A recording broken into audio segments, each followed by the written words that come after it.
A paz do Senhor, irmãos. Quem vos fala é o pastor Marcos Alberto, da Assembleia de Deus, Ministério Aliança, aqui na cidade de Goiânia. Quero cumprimentar a todos, desejar a todos uma boa noite. E nessa noite, com a ajuda do Espírito Santo, nós queremos falar sobre a segunda vinda de Cristo. A primeira vinda, Jesus nos prometeu, ele foi, mas prometeu que retornaria, não é? E hoje nós queremos falar sobre essa doutrina bíblica fundamental para a igreja, que é a esperança da igreja justamente a volta de Cristo. Lá no Evangelho de João, capítulo 14, verso de número 3, Jesus disse o seguinte: "E depois que eu for e preparar um lugar para vocês, voltarei e os levarei comigo, para que onde eu estiver vocês estejam também." Então essa foi uma promessa que ele fez, que ele iria, ele disse que depois que eu for, ou seja, ele iria, ele prepararia um lugar, mas ele voltaria para nos levar, para que aonde ele estivesse, nós também estivéssemos juntos com ele. Essa foi a promessa. Então ele cumpriu seu ministério na terra, ele morreu, ao terceiro dia ressuscitou, ascendeu aos céus, ficou 10 dias a Trindade reunida, o Pai, o Filho e o Espírito Santo, e aí então o Espírito Santo é enviado, porque Jesus havia dito que não nos deixaria órfãos, mas que enviaria o Consolador, ou seja, um outro da mesma espécie. E foi exatamente isso que ele fez. Ele enviou o Consolador, o Espírito Santo, que aí então, desde então, ele está preparando a igreja para esta data tão importante. A maior bem-aventurança da igreja não é aquilo que a igreja, que somos nós, aquilo que nós recebemos aqui na terra. Mas a maior esperança da igreja é justamente a volta de Cristo para nos buscar. Esta é a esperança. E ele disse que onde ele está hoje, nós também estaríamos. E é por isso que nós estamos aguardando. O apóstolo Paulo, na sua primeira epístola à igreja de Tessalônica, no capítulo 4, do verso 13 ao 18, ele fala exatamente sobre essa volta, esse retorno de Cristo. Ele diz assim: "Não quero, porém, irmãos, que sejais ignorantes acerca dos que dormem, para que não vos entristeçais como os demais que não têm esperança." Então Paulo está dizendo que a igreja, que era uma igreja forte, uma igreja que estava em pleno crescimento, está dizendo que os irmãos não poderiam, de forma nenhuma, de forma nenhuma eles poderiam ficar ignorantes, insensíveis, né, ao retorno, à mensagem do retorno de Cristo.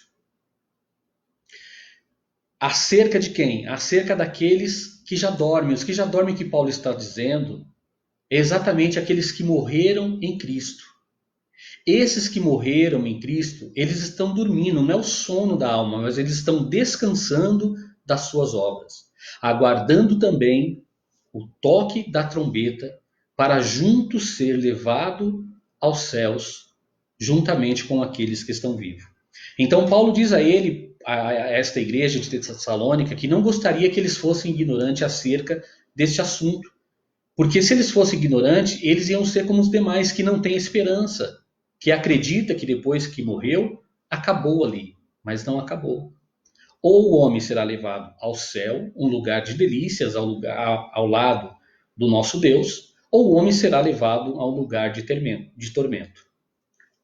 Paulo continua dizendo da seguinte forma: "Porque se cremos que Jesus morreu e ressuscitou, assim também aos que em Jesus dormem, Deus os tornará a trazer com ele.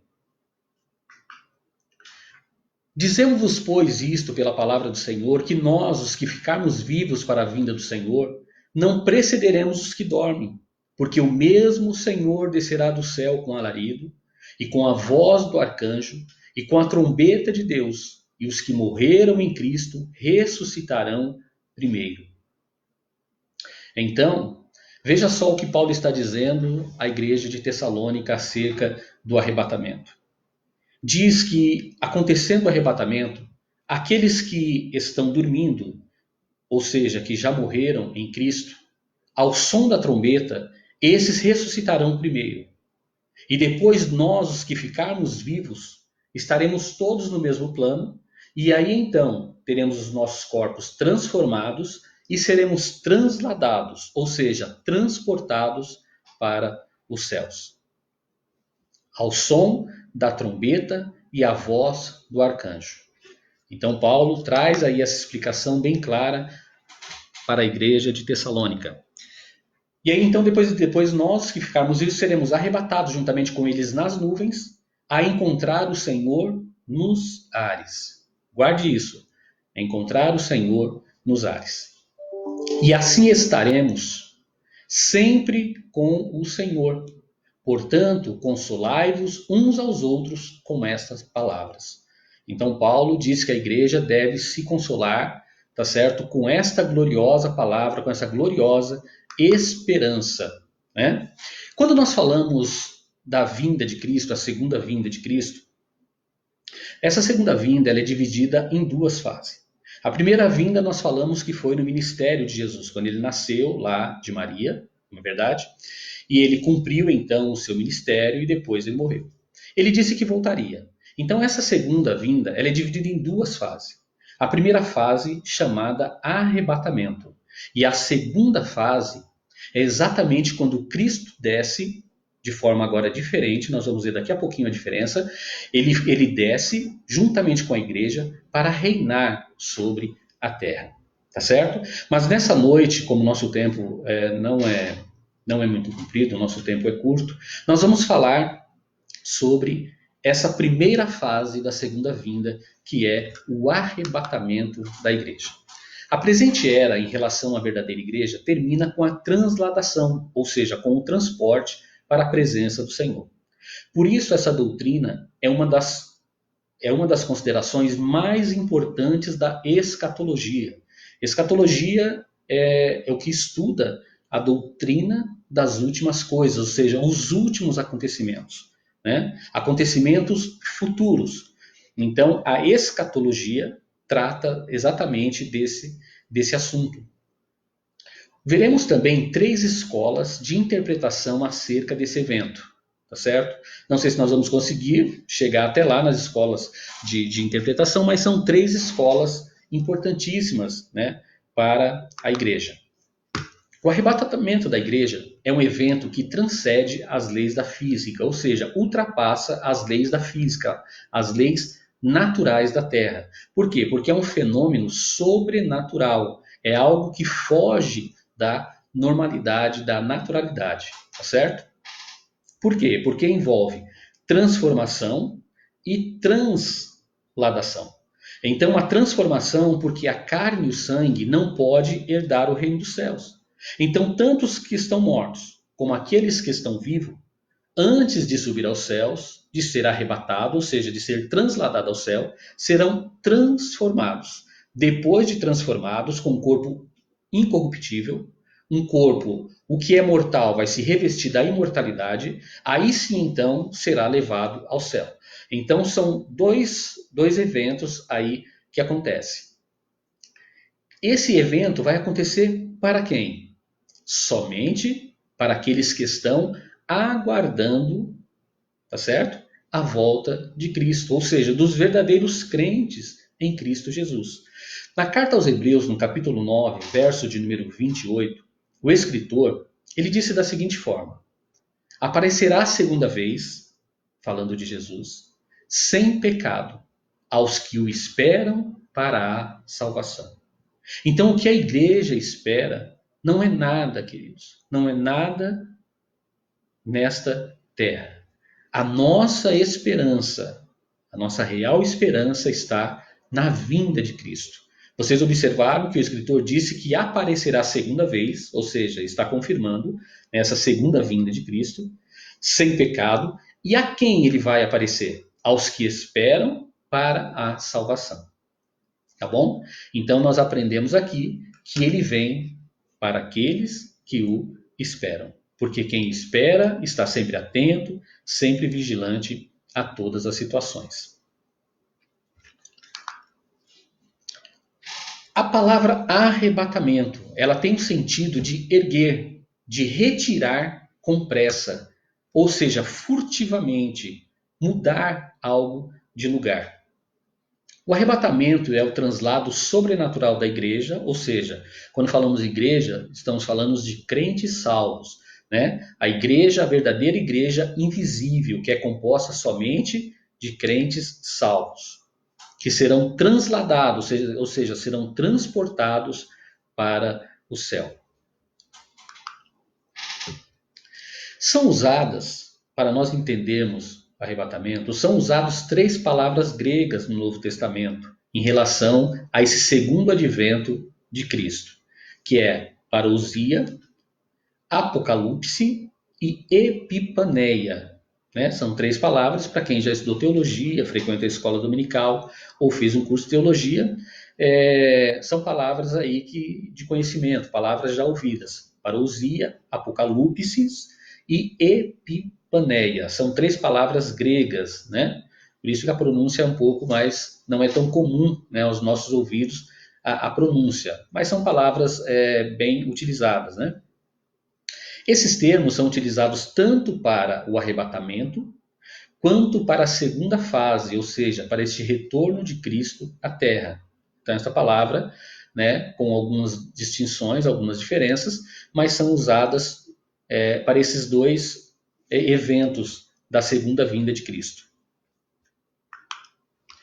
Alguns teólogos, por exemplo, Elianai Cabral, né, que é um teólogo aí do nosso tempo, né, bem conhecido, comentarista escritor, né, da CPAD, comentarista de algumas revistas da Escola Bíblica, ele faz algumas distinções, tá, sobre esses termos. Ele coloca parousia, que significa presença, chegada rápida, né? Ou seja, a palavra parousia, então, segundo o entendimento dele, se refere ao arrebatamento, né? E epipaneia, esse outro termo, ele significa manifestação, significa revelação, que se refere à segunda vinda de Cristo à Terra, quando ele volta para implantar o seu reino milenial. Vamos falar agora, eu quero tomar uma água aqui, mas nós vamos falar agora sobre a diferença desses 2 eventos, arrebatamento e essa manifestação pessoal de Cristo à Terra.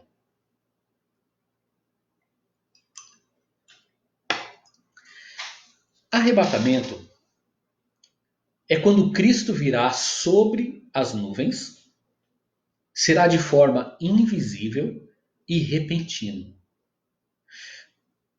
Paulo disse que esse arrebatamento vai ser num abrir e fechar de olhos, ou seja, milésimos de segundos, e vai acontecer antes da grande tribulação. Pastor, mas o que nós precisamos? Quais os sinais que nós precisamos para ter certeza que este arrebatamento está pronto a acontecer? Queridos, algo muito importante. Jesus falou acerca dos sinais para Israel. Para a igreja, nós não precisamos ficar olhando os sinais, esperando os sinais. Porque Jesus pediu para nós aguardarmos a sua vinda e não aguardarmos sinais. Os sinais são para Israel, quando Jesus vai restaurar Israel, mas isso vai ser somente no final da grande tribulação, quando Cristo descerá com a igreja. Jesus pode voltar a qualquer momento. A qualquer momento Jesus pode voltar. Então não precisa acontecer mais nenhum sinal na terra para que ele volte. Ou seja, ele pode voltar esta noite ainda para a igreja. Ele pode voltar a semana que vem. Não temos que ficar aguardando sinais. Sinais são para Israel. Guarde isso. Então Jesus virá sobre as nuvens. Ele não descerá à terra. Ao som da trombeta, então os salvos vão ouvir a trombeta. Neste momento, os mortos ressuscitam, os vivos são transformados e todos sobem juntos para o céu. Algo repentino, assim como vem o ladrão, né? O ladrão, quando ele vem de repente. E assim é a vinda de Cristo. Ele virá de repente. É assim que ele virá. E vocês podem observar que quando o ladrão vem e ele leva o de precioso, o de mais precioso. E é justamente isso que Jesus vem fazer. Ele vem de forma repentina levar os seus escolhidos. Glória a Deus. Glória a Deus. Vai ser num abrir e fechar de olhos, não vai dar tempo de dizer, olha, deixa eu dobrar o joelho, Jesus está voltando, preciso me consertar. Não dará tempo. Abrir e fechar de olhos, a Bíblia diz que estarão dois no campo, um será levado e outro será deixado. Duas pessoas estarão juntas, um será levado, o outro será deixado. Porque vai ser rápido, abrir e fechar de olhos. E nós acreditamos nesse arrebatamento antes da grande tribulação. Então este é o primeiro evento da segunda vinda de Cristo. A segunda fase, o segundo evento, fala da manifestação pessoal de Cristo. Então vamos agora acompanhe esse raciocínio. A igreja então foi arrebatada aos céus. Depois que a igreja foi arrebatada, começa um período na terra chamado Grande Tribulação, um período de 7 anos, onde o anticristo dominará nesse período de 7 anos. Nos 3 anos e meio, ele romperá o pacto com Israel, e todos vão perceber que este anticristo, que até então, desde quando ele havia surgido, ele era... como dizem hoje, ele era o cara, aquele que ia trazer uma revolução na Terra, uma revolução assim, ia trazer igualdade, ia acabar com a miséria e etc. Que todos acreditavam, inclusive o povo de Israel. Ele então rompe o pacto, os 3 anos e meio, e aí então começa o pior período, um período em que a Bíblia diz que nunca houve um período semelhante a esse na Terra. Nunca houve um período semelhante a esse na Terra. Período de grandes catástrofes, de fome, de problemas terríveis, né, que vão acontecer. Esse é o período aí da grande tribulação. No final da grande tribulação, então, Satanás, ele vai estar perseguindo, as nações vão se levantar e eles vão estar perseguindo a Israel. E quando eles estiverem perseguindo a Israel, lá no mesmo Monte das Oliveiras, onde Jesus foi levado aos céus, os anjos disseram que nesse mesmo monte, Jesus ele voltaria, ele retornaria nesse mesmo monte. E quando então Jesus, passou 7 anos, Jesus então descer neste Monte das Oliveiras, o monte vai se fender de um lado e outro. E uma certa feita eu vi um comentarista, um irmão pregando, e eu achei muito interessante. O que acontece? Que Jesus então coloca os pés em cima do monte, o monte é fendido de um lado e de outro, e Israel então foge. E aí então Israel reconhecerá que Jesus é o Senhor. Vamos ver agora então esta diferença. No primeiro, foi algo, Jesus veio sobre as nuvens. Foi invisível, foi repentino, num abrir e fechar de olhos, antes da grande tribulação. A manifestação de Cristo agora, nessa segunda fase, agora Jesus ele virá como as nuvens. Vai ser de modo visível, porque alguns confundem, porque a Bíblia diz, não, pastor Marcos, mas a Bíblia diz que todo olho verá. E é exatamente todo olho verá nessa segunda fase, porque agora vai ser visível. E agora ele volta com a igreja. Lembra que ele levou e arrebatou a igreja? 7 anos a igreja ficou no céu, por enquanto na terra era período de grande tribulação. Por enquanto as pessoas estavam sofrendo na terra, a igreja, que tanto sofreu na terra, estará na presença de Deus, nas bodas do Cordeiro, recebendo os galardões. E depois, no final desses 7 anos, a igreja agora vem com Cristo. E vocês viram que na primeira fase, no arrebatamento, Jesus veio e ele ficou nas nuvens. E a igreja foi encontrar com Jesus nas nuvens. Agora, Jesus vem com a igreja agora coroada. A igreja com um corpo incorruptível, livre de pecado. Agora desce e implanta na terra um período chamado milênio. Agora, nesse período chamado milênio, Satanás será amarrado durante esses 1000 anos, ele será amarrado. E aí, então, Cristo e a igreja vai dominar, vai governar sobre toda a terra.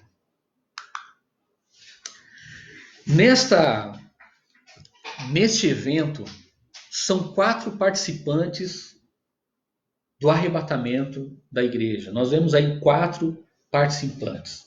O primeiro participante é o próprio Senhor Jesus. Outro participante, o arcanjo. Depois, os mortos em Cristo e depois os vivos preparados. Então, 4 participantes. O próprio Senhor, Ele mesmo vem para arrebatar a igreja. O arcanjo, vamos ver daqui a pouquinho qual que será a função do arcanjo.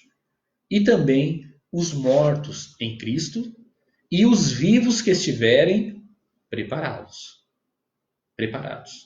Algo muito importante, queridos, de nós entendermos, é que ninguém será levado ao lugar de tormento que nós citamos no começo. Ninguém será levado para este lugar simplesmente por alguma coisa que fez.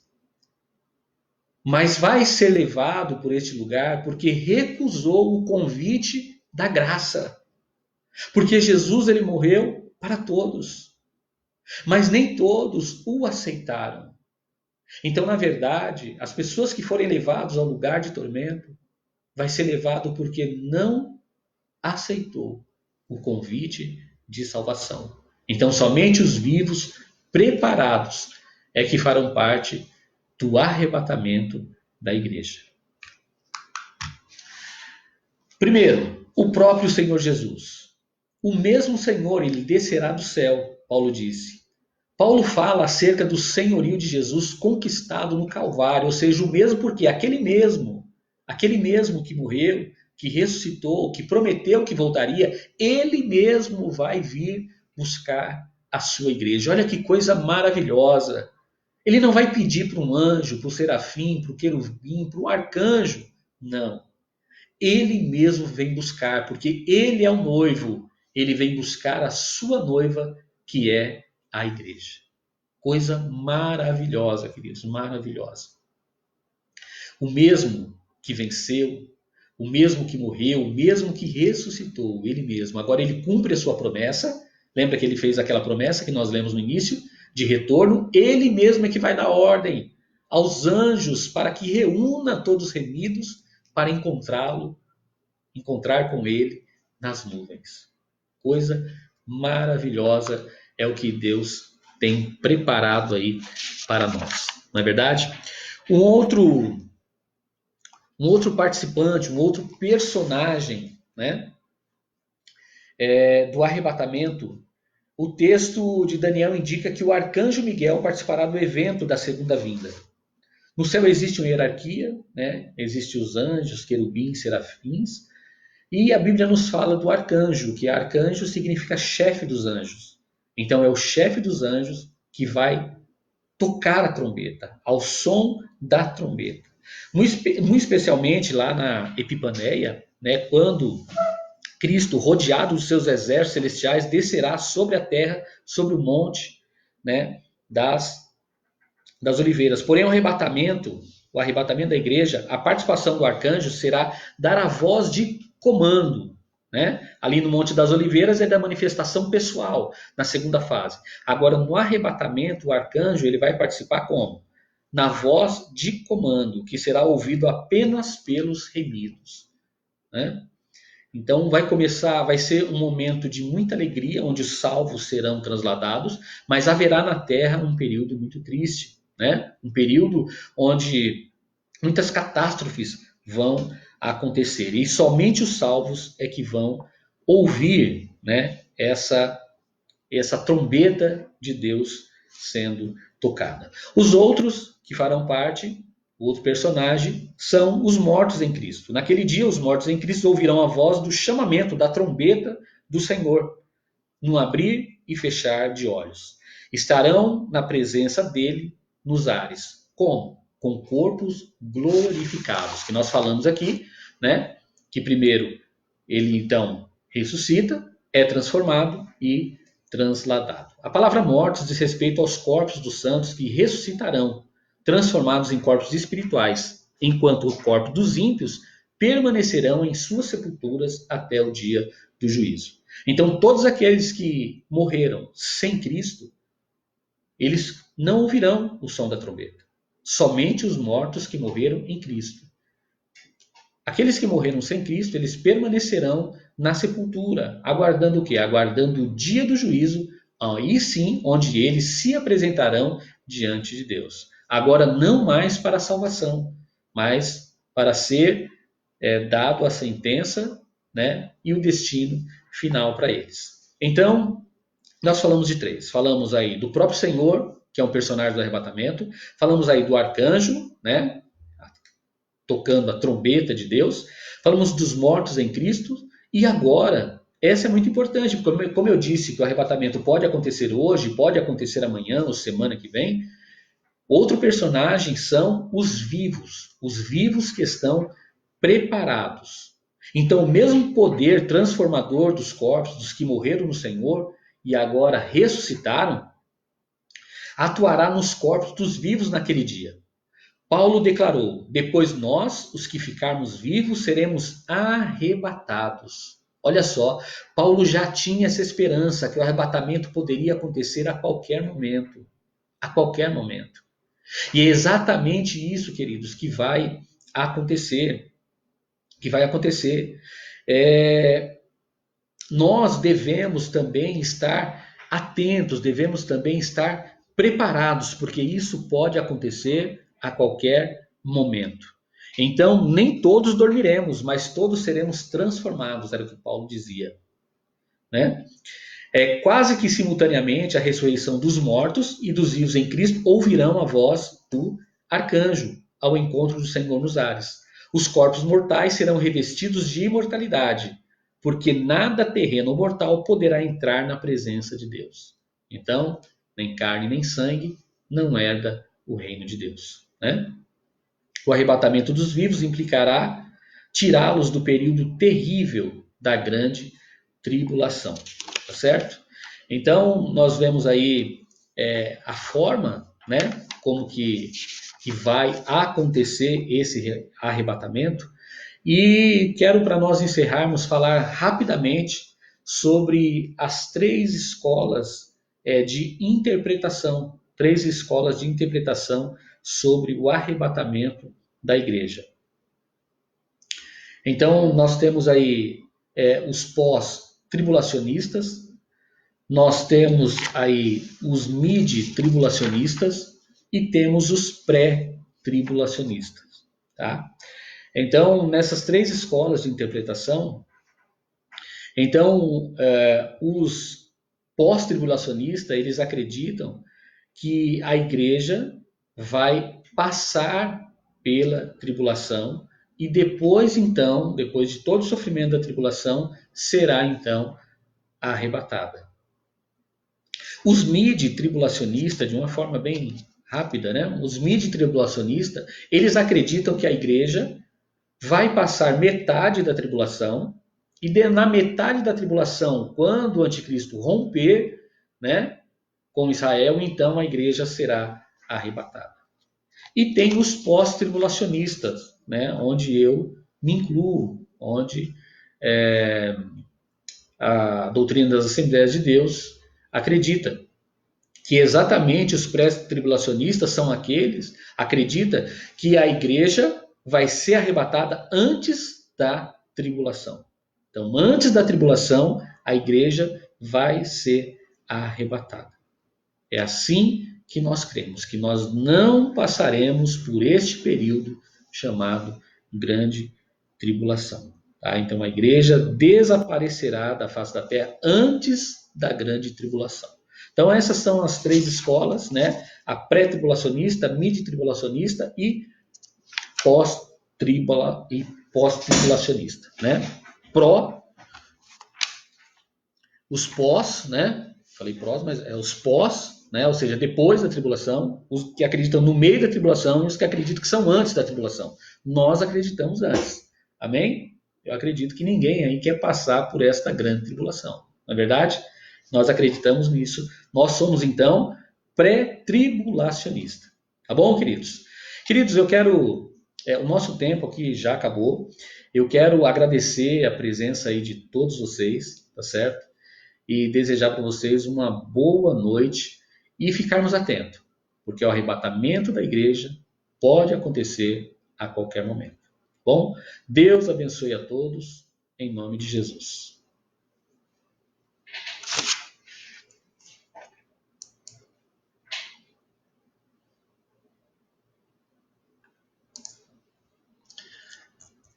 Nós temos alguns comentários aqui, irmãos. Aproveitando que os irmãos estão aí, ali no Facebook, Romilda, Mayra, Luciana, Lucirene, Márcia, Leandro, Argenta, lá de Porto Alegre, Nilza Pereira, Olga Oliveira, Ana Cristina, Nilza, Mayra, maravilha, Deus abençoe. Temos aqui também, aqui no Instagram, e eu acredito que eu errei o Instagram, irmãos, eu não sei, mas eu estou desconfiado que eu estou no Instagram, no meu Instagram e não da igreja. Bom, mas está a Elizabeth Mendes, está conosco, a Laila, a Emanuele, a Elizabeth, a Carolina, a Eliandra, a irmã Eliandra, o pastor Wesley, Deus abençoe, a Ruth, a Ana Linda, Marisete, pastora Marisete, pastor João, Deus abençoe, irmão Heriberto,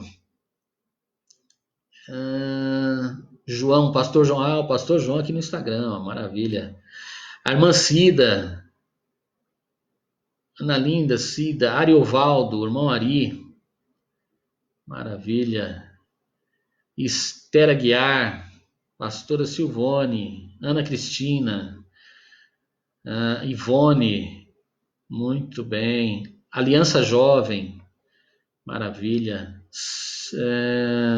Marcos Vinícius, Samuel, meus filhos, Isaac, os três juntos aqui acenando, maravilha. Quem mais? Meguinha Júlia, a Renata, maravilha. É isso aí, queridos. Eu quero agradecer a todos vocês, tá bom? Deus abençoe a todos. Uma boa noite.